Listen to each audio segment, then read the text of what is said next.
বাছাই কমিটি নির্বাচন কমিশন গঠনে রাষ্ট্রপতির সংলাপে অংশ নেওয়া ৩১টি রাজনৈতিক দলের কাছে নাম চাইবার পর আজ আওয়ামী লীগ, বিএনপি, জাতীয় পার্টি সহ মোট ২৫টি দল নাম জমা দিয়েছে।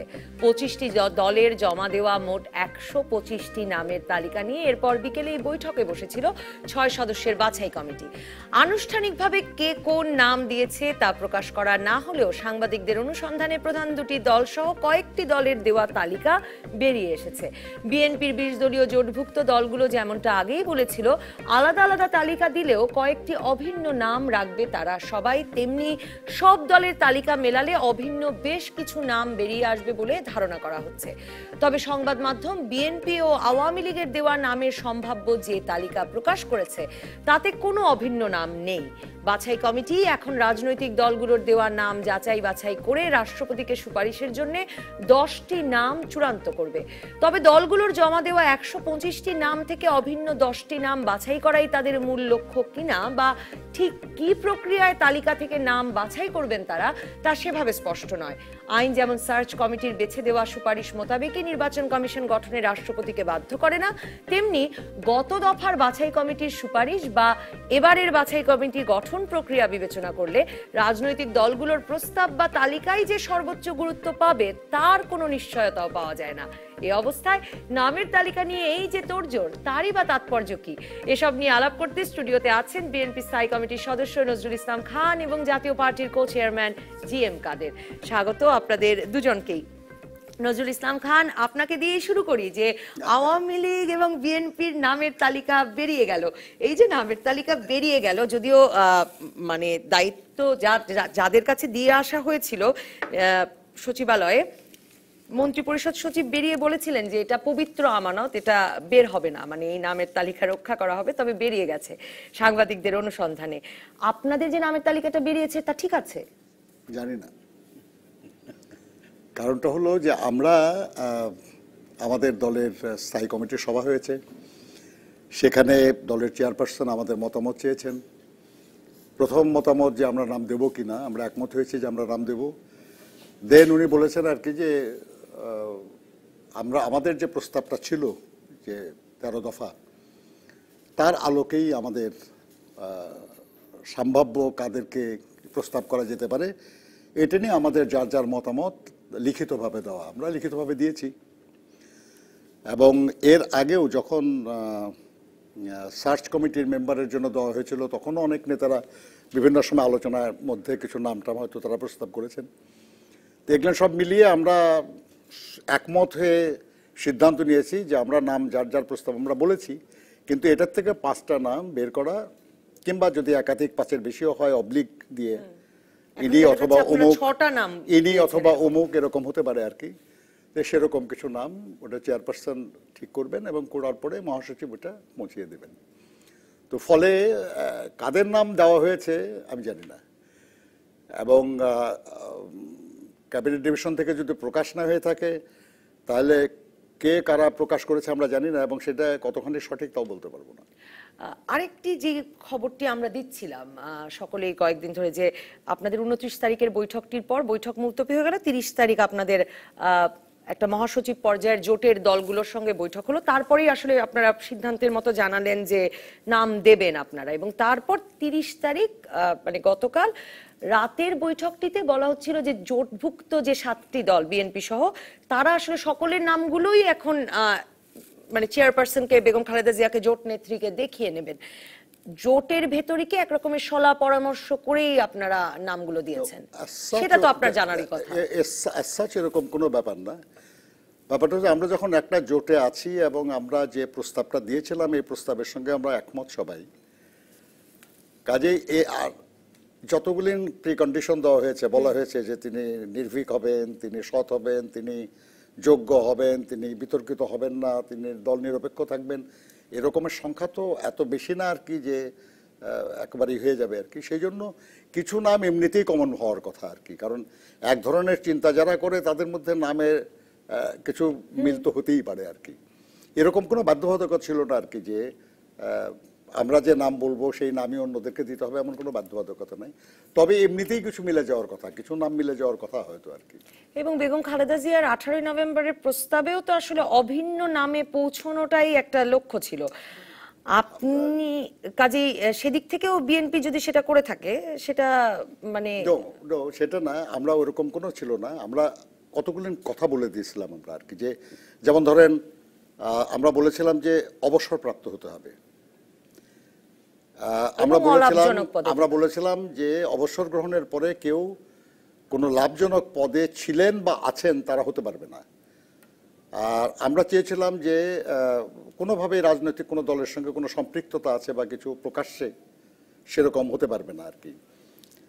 কিন্তু আমরা এটা একটা কারণ তো ছিল, এটা কারণটা ছিল এই যে যাদের পাওয়ার কিছু নাই বা চাওয়ার কিছু নাই, কিংবা যারা কোনোভাবে অনুগত না বা অনুগত হওয়ার কোনো সঙ্গত কারণ নাই, এবং যারা তারাই শুধু স্বাধীনভাবে মতামত ব্যক্ত করতে পারেন।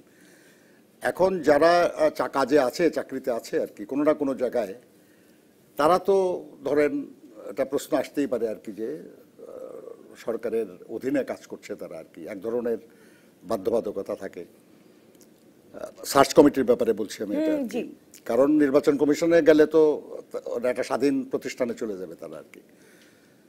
যারা সরকারের মানে চাকরি শেষ হওয়ার পরে যারা কোনো লাভজনক পদে ছিলেন বা আছেন, বোঝা যায় যে তারা কোনো না কোনো ভাবে কোনো না কোনো সরকারের কোনো না কোনো, আমরা বলি নাই কিন্তু যে এই সরকারের অধীনে লাভজনক পদে ছিলেন বা আছেন তা না, এটা ছিল যে অবসরপ্রাপ্ত এবং অলাভজনক পদে থাকা লোক। এবং এটা বলেছে অলাভজনক পদে মানে আমাদের সময়ও যদি কেউ লাভজনক পদে হয়ে থাকে সেও না, আমাদের সময় প্রধানমন্ত্রীর সচিবালয়ে যদি কেউ কাজ করে থাকে সেও না, কারণ ন্যাচারালি সেখানে নেওয়া হয় বিশ্বস্ত লোকদেরকে। এই প্রশ্নটা তাহলে জিএম কাদের আমি আসছি আপনার কাছে এখনই।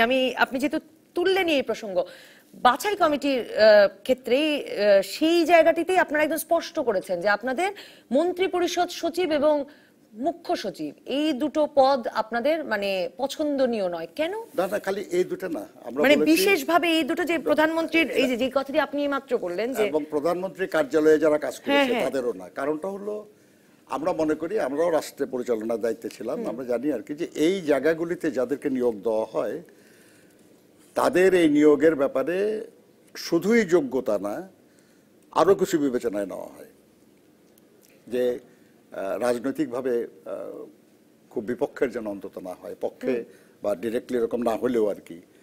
তো সে কারণে আমরা মনে করেছি আর কি সেটা হলো যে যে কোনো প্রধানমন্ত্রীর সঙ্গে যে ঘনিষ্ঠভাবে দীর্ঘদিন কাজ করে, প্রধানমন্ত্রীর মুখ্য সচিব বা সচিব যারা দীর্ঘদিন কাজ করে ঘনিষ্ঠভাবে যে কোনো প্রধানমন্ত্রীর সাথে, তাদের এক ধরনের একটা আন্তরিক একটা সম্পর্ক গড়ে উঠতে পারে, যেটা নির্বাচন কমিশনারের মতো কাজে পদে এটা খেয়াল করবেন যে এটা কিন্তু বলছি আমরা নির্বাচন কমিশনার নিয়োগের ব্যাপারে, সার্চ কমিটির ব্যাপারে এটা বলি নাই আমরা।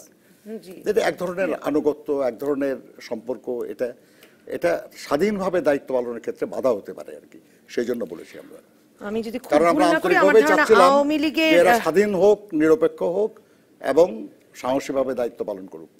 আওয়ামী লীগ যে সাবেক সচিবদের নাম প্রস্তাব করেছে, আমি আসলে খুব নিশ্চিত নই, আমি যদি খুব ভুল না হই তাহলে তাদের মধ্যেও বোধহয় দুজন মুখ্য সচিব আছেন। সেটা নিয়ে নিশ্চয়ই আপনারা এরপরে আলাপ করবেনই। জিএম কাদের, আপনারা নাম দিয়ে এলেন, কার কার নাম দিয়ে এলেন আমাদেরকে কি জানাবেন? না, এই মুহূর্তে আমি জানাতে পারছি না, যেহেতু আমরা যখন সিদ্ধান্ত নিই তখনই কথা হয়েছিল যে আমরা যেগুলো নাম ঠিক করবো এগুলো সরকারের কাছে দেবো এবং আমরা নিজেরা এটাকে লিক করব না, সরকার যাতে করে সঠিকভাবে জিনিসটা বিবেচনা করে সুযোগ পান। এটা আগেই একটা কন্ট্রোভার্সি সৃষ্টি করা ঠিক হবে না। তো এইভাবে আমরা মানে গতকাল আর কি দুপুরবেলা আমরা যারা ঢাকায় নীতি নির্ধারক পজিশনে যারা অ্যাভেলেবেল ছিলেন তাদেরকে সবাইকে একটা মিটিংয়ে কল করা হয়েছিল এবং সেখানে আমরা সবাই থেকে বলেছি যে চিঠিটা দেখানো হয়েছে যে তারা 5টি নাম চেয়েছেন, একজন চিফ ইলেকশন কমিশনার, বাকি ইলেকশন কমিশনার 4জন। এটার বিষয়ে আমাদেরকে যা 31 তারিখে, তখন ছিল 11টা, পরে 3টা পর্যন্ত দিতে হবে। তো সেই হিসাবে আমরা সবাই থেকে বলেছি যে আপনাদের নিজেদের কার কার কি মত আছে কোনখানে। তো সবাই নিজের নিজের একটু মত দিয়েছেন, দেওয়ার পরে আমরা সবাই মিলে যে মতগুলিতে এক হয়েছি সেগুলোকে আমরা তালিকাবদ্ধ করে আমরা আমাদের পার্টির চেয়ারম্যান, উনি এখন রংপুরে উনি এখন ট্যুরে আছেন, তো ওখানে ওনার কনস্টিটিউয়েন্সিতে আছেন, সেখানে ওনাকে জানানো হয়েছে যে এই নামগুলি আমরা ঠিক করেছি। উনি বলছে ঠিক আছে, ঠিক করে রাখো, আমি বিকাল পর্যন্ত চিন্তা করে তোমাদের সন্ধ্যা বা রাতে আরও যদি কিছু পরিবর্তন করতে হয় তোমাদেরকে সাজেশন দেবো, আর সকালে তোমরা দিয়ে দিও। এটাই সিদ্ধান্ত ছিল। পরবর্তীকালে এটা দেওয়া হয়েছে আমি যতটুকু জানি, কিন্তু নামগুলি আমি দিতে এখনই বলতে চাচ্ছি আপনার না। কি মনে হয় যে 125টি নাম গেছে 25টি দল থেকে, তা থেকে অভিন্ন নাম খুঁজে পাওয়া, 10টা অভিন্ন নাম খুঁজে পাওয়া কঠিন হওয়া উচিত? মানে 125টা কি আলাদা আলাদা নামই হবে, নাকি 10টা নাম সহজেই খুঁজে পাওয়া যাবে? না, সহজে অসহজে বলতে পারি না, খুঁজে পাওয়া যেতেও পারে। মানে পাওয়া যাবে না এটা বলাও যেমন ঠিক না, আবার পাওয়া যাবেই এটাও বলা আমার মনে হয় ঠিক না। বা কেননা এখন পেতে চাইবেন তারা, সেটা কি আপনি নিশ্চিত? পেতে চাইবেন সেটা হলো ওনাদের বিষয়। একটা কথা আমি এখানে বলতে চাই, যেটা কতগুলো জিনিসকে নিয়ে কন্ট্রোভার্সি করার কিছু নেই। যখন আমরা ধরে নিয়েছি যে আমরা দলীয় সরকারের অধীনে একটি নির্বাচন, পরবর্তী নির্বাচন করব, এটাতে কিন্তু জাতীয় পার্টি আমরা তার পক্ষে ভোট দিয়েছি। এটা কিন্তু মানে এটা আমাদের রেকর্ড আর কি। কেননা আমরা মনে করেছিলাম যে একটা দেশ 5 বছর চালায় একটা দল, 3 মাসের জন্য সে একটা পাওয়ার ট্রান্সফার করবে শান্তিপূর্ণভাবে, এতটুকু ম্যাচুরিটি আমাদের নেই, এটা লজ্জাজনক জাতির জন্য। তো আমরা বলেছি যে তার আগে কয়েকটা নির্বাচন হয়েছে যেখানে বিএনপি বিরোধী দলের থেকেও ভালো রেজাল্ট করেছে, আমরা বলছি এটাকে আমরা কন্টিনিউ করবার সুযোগ দিতে চাই সরকারকে। কাজে এটা যখন আমরা তাদেরকে সুযোগ দিয়েছি, তার মানে আমরা আস্থা আমাদের ছিল যে তারা আস্থা তাদের, এটা আমরা ধরে নিতে হবে যে আমাদের প্রাথমিকভাবে হলেও আমাদের একটা আস্থা ছিল যে তারা নির্বাচনটি সঠিকভাবে করবেন। তার পরিপ্রেক্ষিতে এখন যে নির্বাচন কমিশন গঠনের যে প্রক্রিয়া তারা এসছেন, এটা তো আমি এখন পর্যন্ত যেটা দেখছি সেটা কিন্তু স্বাভাবিকভাবে চিন্তা করলে অত্যন্ত লজিক্যাল, অত্যন্ত যুক্তিসঙ্গত। ওনাদেরকে আমরা যেমন সার্চ কমিটির কিছু নাম আমরা দিয়েছিলাম, আমরা 2টো প্রস্তাব দিয়েছিলাম। একটা হলো যে একটা আইন করেন, 1 মাস পরে এবার সেটেল করেন। তো সরকার দল থেকে বললো সময়ের অভাব। সময়ের অভাব মানে প্রসিডিওরের জন্য সময়ের অভাব নয়, তবে আমি যেটা বুঝি যে একটা বড় ধরনের জিনিস করতে গেলে, সকলের মতামত নিয়ে করতে গেলে একটু সময় দিলে ভালো হয়তো হয়, সেটার জন্য আমরা এটাতে কোনো আপত্তি করিনি। আর সেকেন্ডটা যেটা আমরা বলেছিলাম যে আরবিট্রেটলি সরকার যাকে তাকে ডাক দিবেন, এটা চেয়ে সকলের মতামত নিতে পারে ভালো হয়, সেটার জন্য আমরা সার্চ আপনারা বাছাই কমিটির জন্য যে তালিকা দিয়েছিলেন তার কোনো রিফ্লেকশন দেখেছেন? আমরা বাছাই কমিটির জন্য যে তালিকা দিয়েছি তার মধ্যে, যে বাছাই কমিটি গঠিত হয়েছে তার মধ্যে আমরা রিফ্লেকশন দেখিনি। কিন্তু ইন্টারেস্টিং ব্যাপার হলো এখানে যে পরবর্তী যে 12 জন ডাকা হয়েছে তার মধ্যে আমাদের মেজরিটি ওইখানে ইনক্লুড হয়েছে। মানে ওনাদেরকে কোনো না কোনোভাবে এক্সটেন্ডেড সার্চ কমিটির মধ্যে ইনক্লুড করা হয়েছে। এটা আমি মনে করি যে it is a good sign. এটা এখন পর্যন্ত যেটা আমরা দেখছি, এখন সে সমস্যা যেটা হয় সেটা হলো আস্থার অভাব। যেমন আমি যেটা দেখতে পাচ্ছি যে বিভিন্ন ধরনের কথা আসছে, যেমন সরকার দল থেকে অনেক সময় বলা হচ্ছে যে এই ধরনের নিউট্রাল, এই ধরনের এতগুলো পাওয়া যাবে কি, পাওয়া যাবে না হয়তো, যারা একটু সরকারের সঙ্গে বা তারা তাদের সমর্থন করতে চান, এই একটা কথা বলেন আর কি, যে এই যেটা ক্রাইটেরিয়া দেওয়া হচ্ছে যারা চাচ্ছে এটা তো সম্ভবই নয়। তার মানে ওনাদের মনে হতে একটা ভাব থাকে যে সম্ভব হয়তো নাও হতে পারে, এবং সেটা হলে আপনার মনে হয় যে একই লোককে আওয়ামী লীগ এবং বিএনপি একই রকম যোগ্য, সৎ, নিরপেক্ষ লোক মনে করবে? সেটা বলছি না। কথা হলো যে যেমন নিরপেক্ষ দল নিরপেক্ষ কেউ হতে পারবেন না, অনেকে বলছেন সম্ভবই না, অসম্ভব ব্যাপার। 16 কোটি মানুষের দেশ, সবাই সব দল করবে বা দল করলেই যে তাকে তার জন্য তার পক্ষে কাজ করবে এরকম আমি মনে করি। খুব সুন্দর একটা সংজ্ঞার আগে নজরুল ইসলাম আর একটা কথা বলি, সেটা আর যারা এটার বিরোধিতা করতে চাচ্ছেন ওরাও একটা আস্থার সংকটে আছেন। তারা বলতে চাচ্ছেন যে ওনারা যে কোনো ভাবেই হোক এটা কারচুপি একটা করবেনই হয়তো। আমি একটু আপনাকে জিজ্ঞেস করি, আপনাদের সঙ্গে কোনো, মানে ধরুন বিএনপি যেমন তার জোটভুক্ত 20 দলীয় জোটভুক্ত দলগুলোর সঙ্গে কথা বলছে, তাতে তারা বিএনপি সহ 7টি দল আসলে নাম দেওয়ার সুযোগ পেয়েছে, মানে নাম দেওয়ার জন্য আমন্ত্রণ পেয়েছে। আওয়ামী লীগের 14 দল ভুক্ত 6টি দল, আপনারা যদি, আপনাদেরকে যদি আবার নেই তাহলে 7টি হয় দল। জি, মানে আপনাদের সঙ্গে কোনো আলাপ হয়নি যে আপনারা কি কি ধরনের নাম দেবেন? কি আমরা নিজের থেকে যেটা ভালো মনে করি সেটা দিয়েছি। আমরা ওই আশা নিয়ে দিয়েছি যে এইগুলো যখন পর্যন্ত দেখা যাচ্ছে যে তারা যেটা করছে আমি হলে হয়তো সেটাই করতাম, যে যারা মোটামুটি গ্রহণযোগ্য ব্যক্তিত্ব তাদের মাধ্যমে কিছু মতামত নেওয়া, নাম নেওয়া, পার্টিগুলো কাকে কাকে চাচ্ছে তাদেরকে নেওয়া, তারপরে এদের মধ্যে থেকে একটা বাছাই প্রক্রিয়ার মাধ্যমে একটা বাছাই করা, এবং সেই প্রক্রিয়াতেই ওনারা যাচ্ছে। এখানে একেবারে কট্টরপন্থী কোনো একটা দিকে যদি কেউ হয় তখনই সমালোচনার প্রশ্ন আসে। এগুলো আমার মনে হয় না যে এত কিছু বাছাইয়ের পরে এই ধরনের কিছু হয়। যদি হয় তখন ডেফিনেটলি এটা আস্থার সংকট একটা বড় জিনিস। আমি আরেকটা কথা বলে শেষ করি, এই আস্থা সংকটটা কিন্তু আমাদেরকে উতরাতে হবে, কারণ আমরা যে পজিশনে চলে গেছি যে আমরা সরকারের অধীনেই একটা নির্বাচন করব, সবাই রাজি হয়েছে।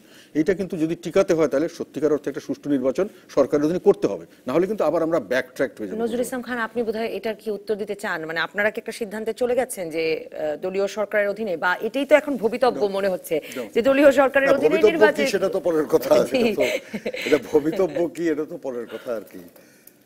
একটা কথা আছে আর কি যে তকদির টল নেই সেকতা লেকিন দোয়া সে, মানে তকদির বদলাবে না আর কি, কিন্তু দোয়ায় কিছুটা পরিবর্তন হয়। আচ্ছা, সেই দোয়া যদি আমরা ঠিক মতো করতে পারি তকদির পরিবর্তন হতে পারে আর কি। আমি যেটা বলতেছি আর কি যে এগ্রিড আর কি, যে বা আমাদের ভাই যেটা বললেন আর কি, যে গোলাম কাদের ভাই যে যেটা করেছে সরকার মেনে নিয়েছেন ওনারা আর কি, মেনে নিয়েছেন ঠিকই আছে আর কি। এবং তাদের চেয়ারম্যান যে বক্তব্য রাখছেন আর কি, আমরা শুনেছি সেটা আর কি, যে আমরা আস্থা রাখতে চাই, কিন্তু আমরা আশা করব যে রকিবউদ্দিন কমিশনের মতো কমিশন হবে না, তাই না? মানে আস্থা রেখে এই কথাটা উনি বলে দিচ্ছেন আর কি, যে ওই রকম কমিশন যেন না হয়। তাহলে মানে ওই রকম একটা কমিশনের ব্যাপারে আপত্তি কিন্তু সবারই আছে। ইনফ্যাক্ট একটা সময় আওয়ামী লীগের নেতারাও এই কমিশন সম্পর্কে কিন্তু সমালোচনা করেছে, আমরা বরাবরই করতেছি আর কি। তো আমরাও চাই না যে ওইরকম একটা কমিশন হোক, এবং সে কারণেই যে সার্চ কমিটি, সেই সার্চ কমিটির ব্যাপারে আমরা যে মতামতটা দিয়েছি আপনি খেয়াল করবেন, আমরা বলেছি আর কি, যেটা চেয়ারম্যান করা হয়েছে তাকেই, যিনি 2012 সালে সার্চ কমিটির চেয়ারম্যান ছিলেন এবং রকিবউদ্দিন কমিশনের মতো এই ধরনের একটা অদক্ষ, অযোগ্য এবং নতজানু একটা কমিশন করেছে। এটাতে আমাদের আপত্তি, কষ্ট আর কি, যেটা আর লোক আর কি পাওয়া গেল না নাকি, তাকেই করতে হবে এমন কি জুলুম পড়েছে আর কি। এক, দুই নম্বর, আমরা যে ক্রাইটেরিয়াগুলি বলেছিলাম যে সার্চ কমিটিতে এরকম লোক হওয়া দরকার, সেটার ব্যত্যয় যেখানে হয়েছে সেটা আমরা উল্লেখ করেছি। যেমন হাইকোর্টের যিনি বিচারপতি, ওনার বাবা 70-এর নির্বাচনে আওয়ামী লীগের এমপি ছিলেন, উনি নিজে বিএনপি ছিল না, উনি কোথা থেকে আর বিএনপি?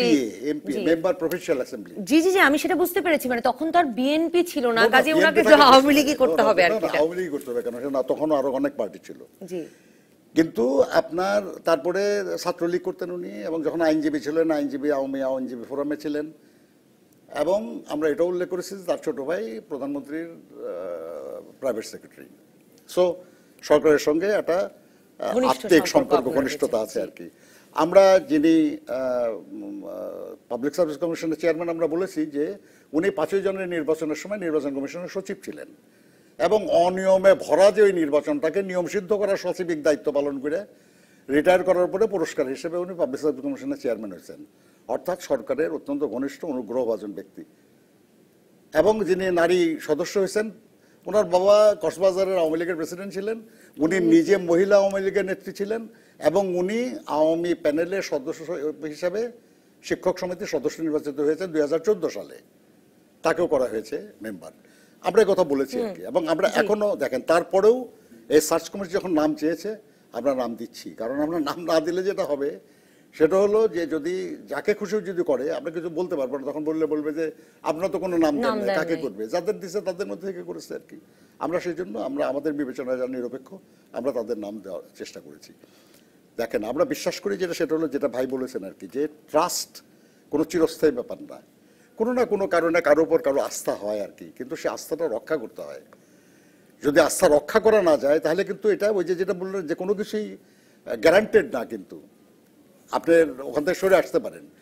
আজকে যদি সরকার এমন একটা নির্বাচন কমিশন করে যে যেটার উপর আস্থা হবে মানুষের, যে জেনুইনলি এমন লোক দিয়ে করা হয়েছে যারা আসলেই সরকারের সঙ্গে বা সরকারি দলের সঙ্গে বা বিএনপির সঙ্গে বা জাতীয় পার্টির সঙ্গে অ্যাটাচ না, খুব বেশি অ্যাটাচমেন্টটা তাদের এমন না যেটা পাবলিক বোঝা যায়, যে কোনো যুক্তি দিয়ে প্রমাণ করা যায়, তাই এরকম লোক দিয়ে এবং যোগ্য লোক দিয়ে, একটু সাহসী লোক দিয়ে যদি করে সরকার, it will be a big step ahead. যেটা বললেন আর কি, যে এই যে অনাস্থার একটা ভাব আমাদের রাজনৈতিক দলের গুলির মধ্যে, পারস্পরিক অবিশ্বাস বা মানে অনাস্থার যে, সেখান থেকে সরে আসার একটা পরিস্থিতির সৃষ্টি হবে। আমি বলবো যে এটা ইট will be a big step forward যদি জেনুইনলি নিরপেক্ষ, সাহসী, যোগ্য একটা নির্বাচন কমিশন প্রস্তাব হয়। এবং প্রস্তাব যা হয় কিচ্ছু আসে যায় না, কারণ ফাইনালি উই নো আমাদের দেশের আইন অনুযায়ী তারা যেটাই প্রস্তাব করবেন ওই 10 জনের মধ্যে থেকে 5 জনকে করতেই হবে, এমন কোনো বাধ্যবাধকতা রাষ্ট্রপতির নাই। এক, দুই নম্বর হলো যে ইনফ্যাক্ট রাষ্ট্রপতির কিছুই নাই আর কি। আলটিমেটলি প্রধানমন্ত্রীর পরামর্শ অনুযায়ী তাকে করতে হবে আর কি। সো আমি বিশ্বাস করি আর কি যে যদি একটা মূল কথা তো কি সিম্পল জিনিস, আমি একটা বিরতির পর এসে আসলে জানতে চাইবো যে ধরুন আপনাদের, আমি দুজনের কাছেই জানতে চাইবো যে নিজ নিজ তালিকা থেকে ধরেন একজনও থাকলো না, তাহলে কি একই রকম গ্রহণযোগ্য মনে হবে কিনা নির্বাচন কমিশনকে? দর্শক থাকুন রাজকাহনে। ফিরে এলাম রাজকাহনে। জিএম কাদের, এই প্রশ্ন আমি নজরুল ইসলাম খানকেও করব। আপনি বলছিলেন যে একটা আস্থা, বিশ্বাস এগুলো রাখতেও হবে, তো সেই জায়গা থেকে প্রশ্ন করছি, ধরুন নির্বাচন কমিশন গঠন হলো, আপনারা তালিকা দিলেন, দেখলেন সেই তালিকার এবারও বাছাই কমিটির জন্য আপনারা তালিকা দিয়েছিলেন বলছেন, কোনো সেই তালিকার কোনো প্রতিফলন নাই নির্বাচন কমিশন গঠনে, তারপরেও কি আসলে এই নির্বাচন কমিশনটি তো খুব ক্রুশিয়াল হবে সকল দলের, বিশেষ করে বিএনপির নির্বাচন করবার, একটি ভালো নির্বাচন, অংশগ্রহণমূলক নির্বাচন করবার ক্ষেত্রে যে সরকার আন্তরিক সেটা বোঝবার জন্য, কাজেই সেদিক থেকে তো এই প্রতিফলনগুলো থাকবার একটা মানে প্রয়োজনীয়তা আছে। মানে আপনাদের তালিকা ধরুন বিএনপি দেখলো যে বিএনপির তালিকার কোনো প্রতিফলন নাই, সেটার কি প্রতিক্রিয়া? ওটা খুব স্বাভাবিক। আমরা যেটা তালিকা দিয়েছি, আমরা যেটা ভালো মনে করছি। সার্চ কমিটি নিয়ে কিন্তু আমার কোনো কমপ্লেইন নেই, যেহেতু সার্চ কমিটির ফাংশনটা খুবই লিমিটেড এবং ওনারা যে প্রসিডিউরে যাচ্ছে সেখানে ওনাদের ব্যক্তিগত চয়েসটা অনেকাংশে কমে আসছে এখন। আমার মনে হয় ওনার ব্যক্তিগত ইন্টারফারেন্স ওনাদের করার স্কোপ কম, একটা সিস্টেমের মধ্যে ওনারা আসছে। আর সেখানে আমাদের যেগুলো নাম দিয়েছি যেটা আমরা ভালো মনে করেছি, এখন তার চেয়ে যদি ওনারা ভালো দেন বা আওয়ামী লীগ ভালো দেয় বা অন্য কোনো দল ভালো দেয়, আমাদের সেখানে আপত্তি নেই। আমরা শুধু দেখতে চাই যে কে হলো এবং তার মূল্যায়ন করতে চাই। আমাদের লোক যদি, আমাদের লোক বলবো না, আমরা যাকে রিকমেন্ড করেছি সে যদি না হয়, তাহলে যে হয়েছে সে কি সব দিক থেকে আমরা যেরকম চাই সেরকম ক্রাইটেরিয়া ফুলফিল করছে কিনা, এটি আমাদের দেখার বিষয়। এবং সেটা যদি করে আমরা প্রশংসা করব, না করলে হয়তো আমরা উৎকণ্ঠিত হব। তবে এটা যে ক্রুশিয়াল ইলেকশন ফর বিএনপি আর for others not, it is also for the government. আমি হারজিতের কথা বলছি না, এটা একটা ইমেজের ব্যাপার, দেশের ইমেজ, যে আমরা একটা সুষ্ঠু অবাধ নির্বাচন করতে পারি। বাংলাদেশ ডেমোক্রেসিতে বা গণতন্ত্র চর্চায় একটা অগ্রযাত্রায় আছে, সামনে এগিয়ে যাচ্ছে। এটাকে প্রমাণ করার জন্য কিন্তু আমাদেরকে এই নির্বাচনগুলিকে সঠিক করতে হবে এবং গ্রহণযোগ্য করতে হবে। এটা সরকারের জন্য, সরকার থাকা, ক্ষমতায় থাকা, সুযোগ সুবিধা নেওয়া এটা এক জিনিস, কিন্তু মান সম্মানের জন্য যদি রাজনীতি হয়, সেই রাজনীতিতে কিন্তু এটা খুব ইম্পর্টেন্ট ফ্যাক্টর যে ওনার সময় নির্বাচনগুলি এত সুন্দর হয়েছে যে দেশ একটা গণতান্ত্রিক প্রক্রিয়ায় অনেক এগিয়ে গেছে। যার লিডারশিপে যাবে সেই হিস্ট্রিতে তাকে মানুষে সবসময় সম্মান করবে, শ্রদ্ধা করবে। এবং ইন্ডিয়াতে এত বড় উঠেছে কেননা ইন্ডিয়া কিন্তু এই জিনিসগুলোকে অনেক আগে, সেই নেহেরুর আমল থেকে তারপরে যারা ওদের নেতা এসেছিলেন সবাই কিন্তু এগুলোকে এগিয়ে নিয়ে গেছেন, নিজেরা হেরে গেছেন ইলেকশনে, কিন্তু ওনারা এই প্রতিষ্ঠানগুলোকে এগিয়ে নিয়ে গেছেন, শক্তিশালী করেছেন এবং নির্বাচনগুলোকে সুষ্ঠু করেছেন, যার জন্য এখনো সমস্ত ভারত, সমস্ত বিশ্ব ওদেরকে শ্রদ্ধা করে। কাজে এই জিনিসটা শ্রদ্ধা হারিয়ে আমরা টাকা পয়সা করতে পারি, অনেকভাবেই টাকা পয়সা করা যায়, কিন্তু মানুষের শ্রদ্ধা অর্জনটা কিন্তু অনেকভাবেই করা যায় না। একটা যে কয়েকটি দলের নাম তালিকা দেখা গেল তাতে, এবং আপনার কথা থেকেও আমি যেটা আজ করলাম যে বাছাই কমিটিতেও আপনারা নাম দিয়েছিলেন, সেই নামের পরে তাদের সবাইকে বিশিষ্ট নাগরিকদের ইতে রাখা হয়েছে। বিএনপির নামের তালিকায়ও সেই চেষ্টাটা আছে এবং আরো দু একটি যে কয়েকটি দলের নাম দেখলাম তাতে মনে হচ্ছে যে একটা বিশিষ্ট নাগরিকদের, আমরা যাদেরকে সুশীল সমাজ বলতে পারি, নাগরিক প্রতিনিধি বলতে পারি, তাদেরকে একটা অন্তর্ভুক্ত করবার চেষ্টা আছে এবার নির্বাচন কমিশনে। আওয়ামী লীগের নামের তালিকাটা যদি দেখি, এটি মূলত সাবেক সচিব রায় এটা একরকমের মানে ডমিনেট করছেন। এই কাজটি তো খুব প্রশাসনিক কাজও। আসলে আপনি কি মনে করেন, মানে আসলে কি সরকারি আমলারাই এতে ভালো করবার কথা? এবং আমরা যদি কাজী রকিবের কমিশনের কথাও বলি, সেটাও আসলে সরকারি আমলা প্রধান কমিশনই বটে। সরকারি আমলাদেরই কি এই কাজটি ভালো করবার কথা? সরকারি আমলারা সবসময় ভালো করবে সেটাও যেমন ঠিক নয়, আবার সরকারি আমলারা না হলে যেমন ভালো করবে এটাও ঠিক নয়। এটা ব্যক্তি বিশেষের উপর ডিপেন্ড করে।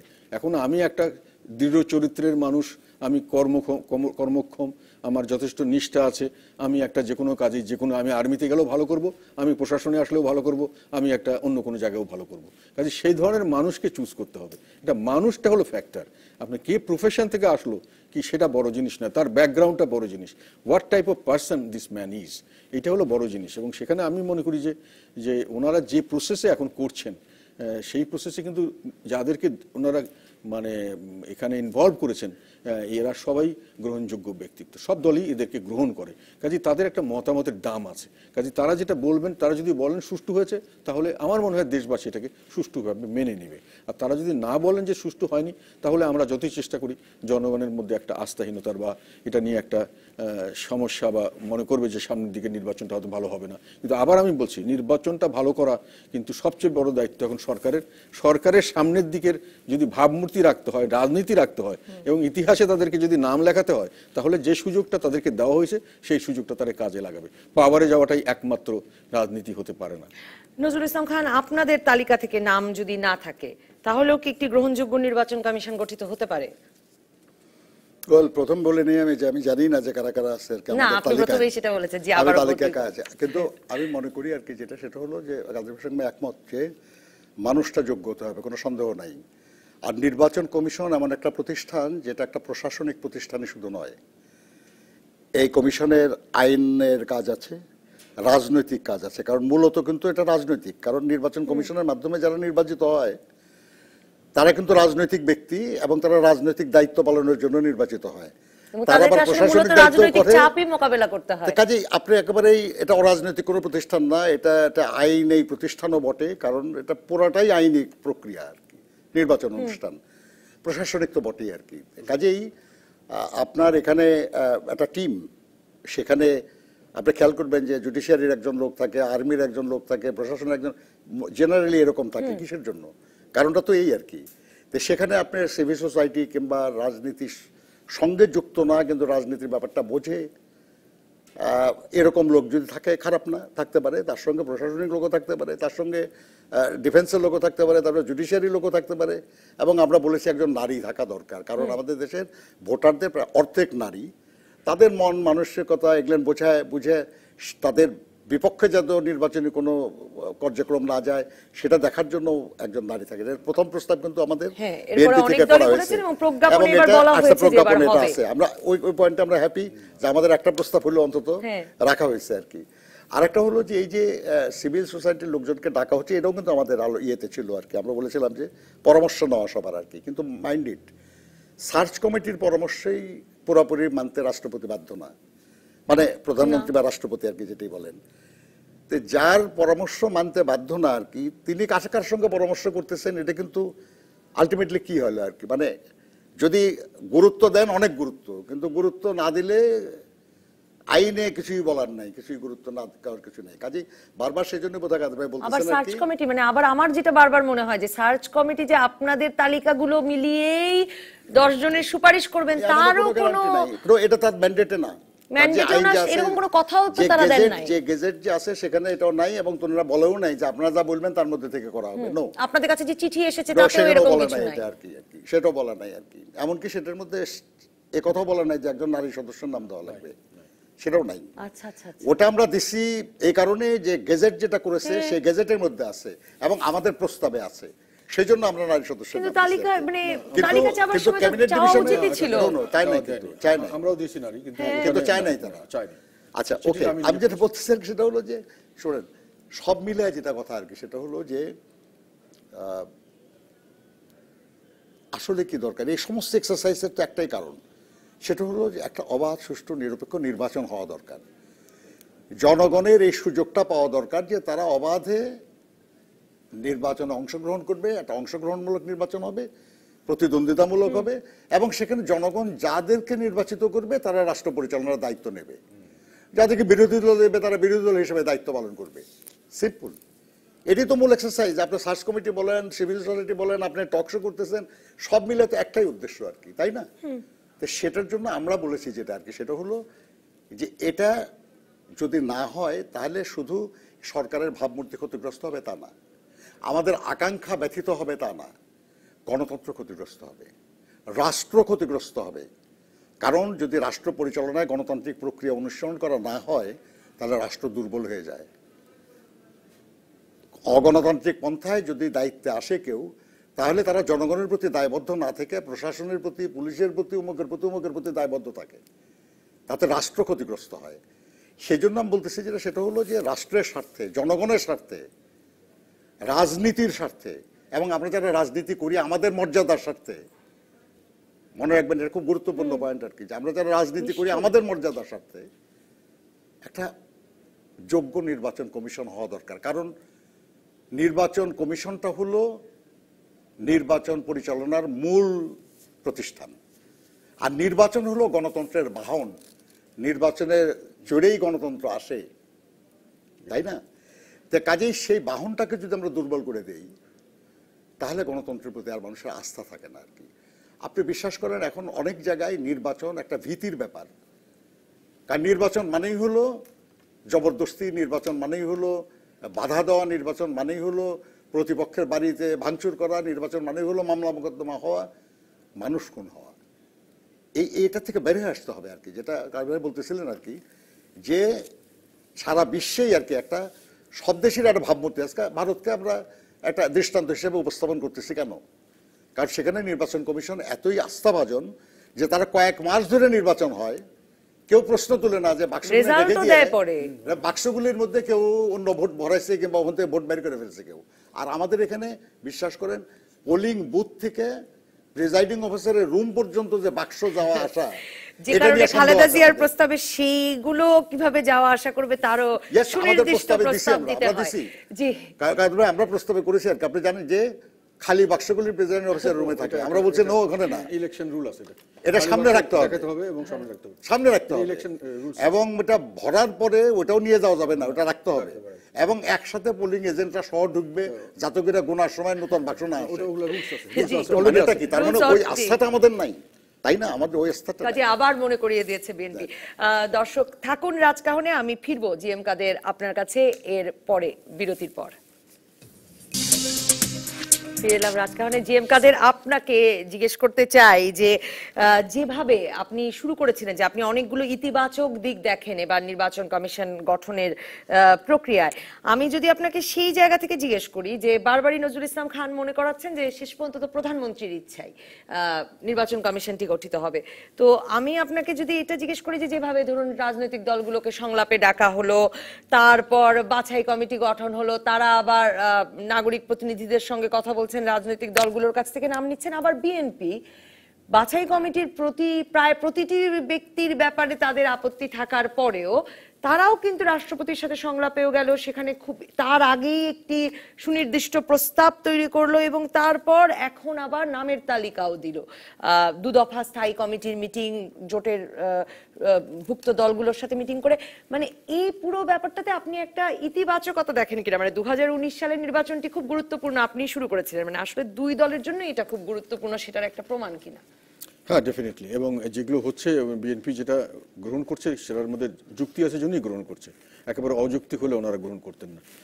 যেটা হচ্ছে এখন পর্যন্ত, আবার অনেকে তো বলেন বেকায়দায় আছেন বলে গ্রহণ করছেন।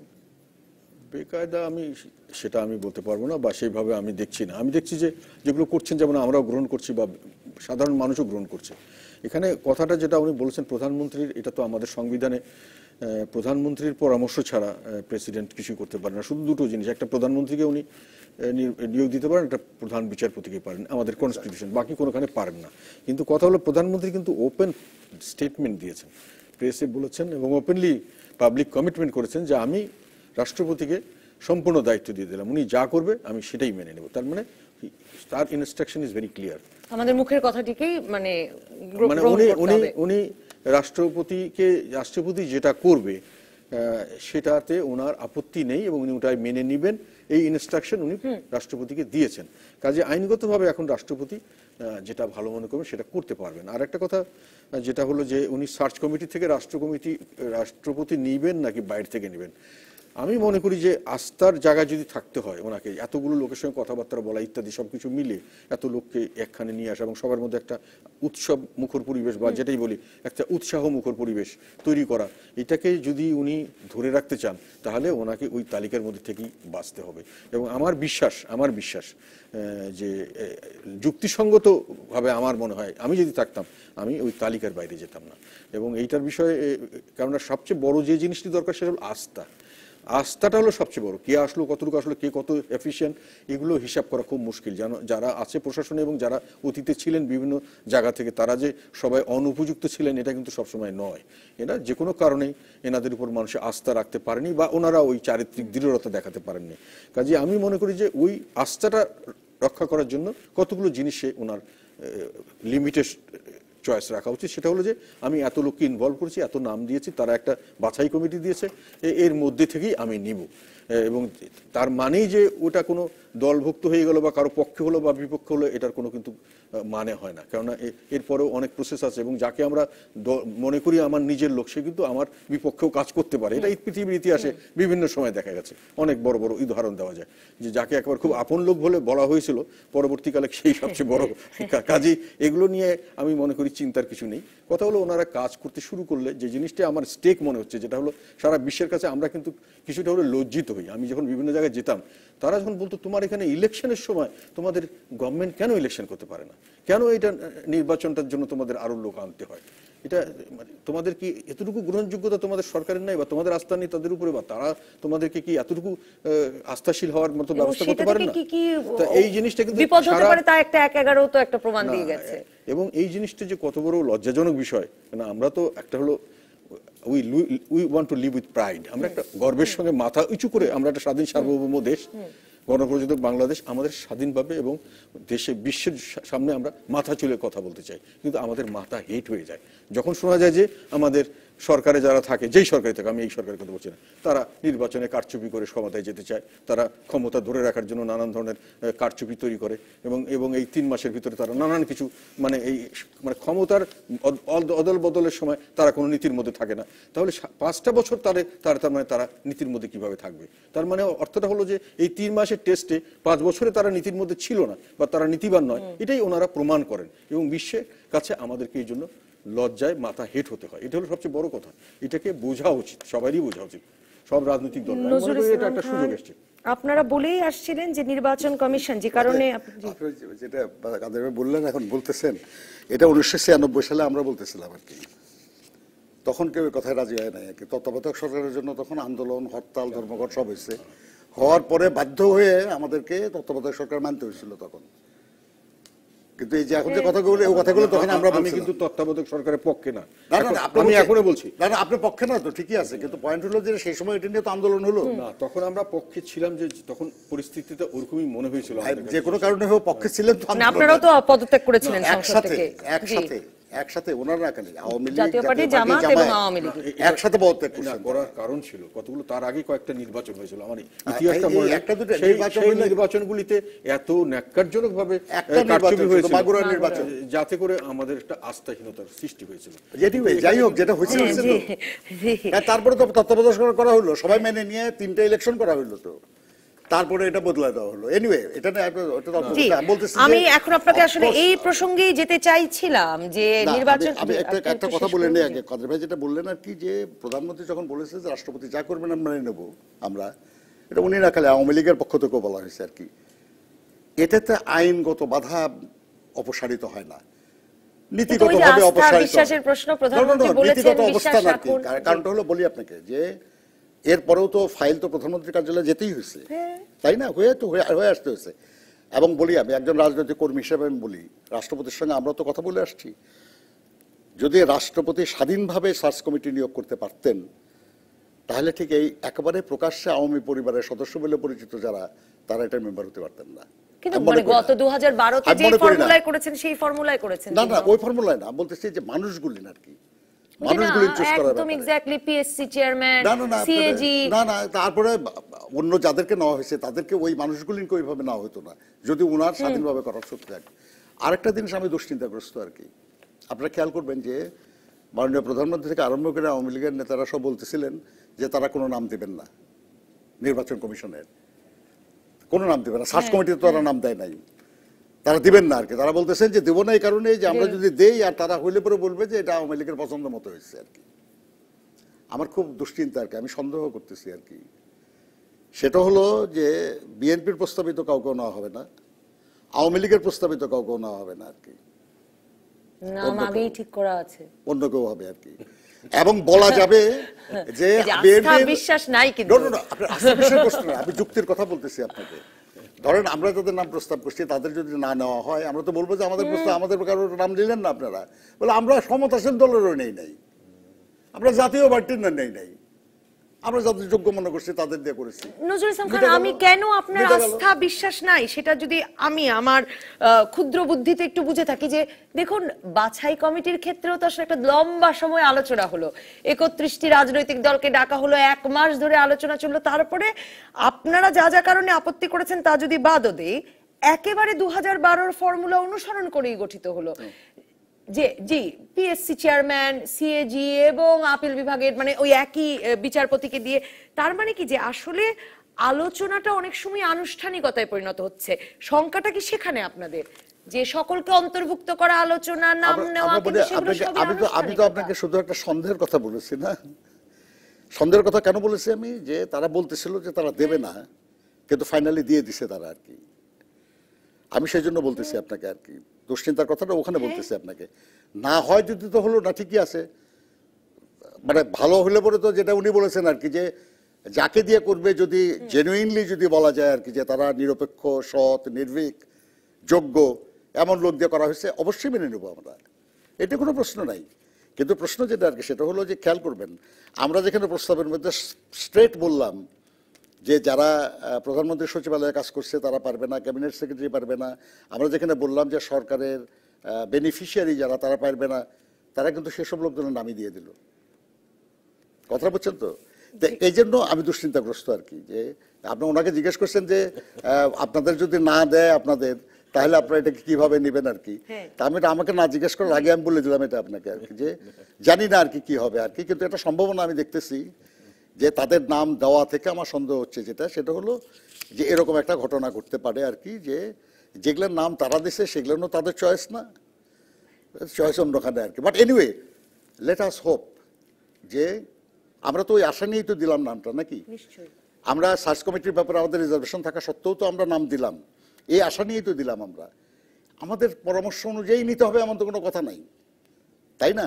কিন্তু ওনার সঙ্গে আমি একমত হয়েই বলতে চাই আর কি, সেটা হলো যে একটা চমৎকার সুযোগ আসছে আমাদের সামনে, একটা অবাধ, সুষ্ঠু, নিরপেক্ষ নির্বাচনের মাধ্যমে জনগণের প্রতিনিধিত্বশীল এবং জনগণের কাছে দায়বদ্ধ একটা সরকার প্রতিষ্ঠার, এবং তার প্রথম স্টেপ হবে এই নির্বাচন কমিশন গঠন।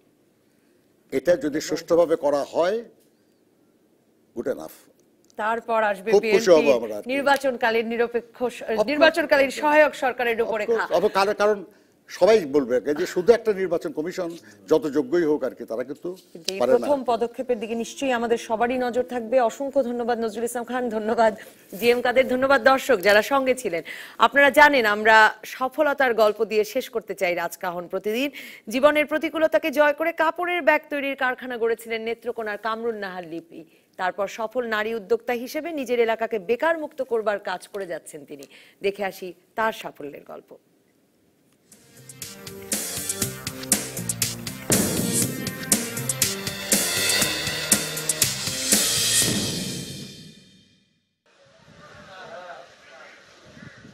নেত্রকোনার অনন্তপুর গ্রামের স্কুল শিক্ষকের মেয়ে কামরুন নাহার লিপি বিয়ের কিছুদিন পরই যৌতুকের জন্য নির্যাতনের শিকার হতে হয় তাকে।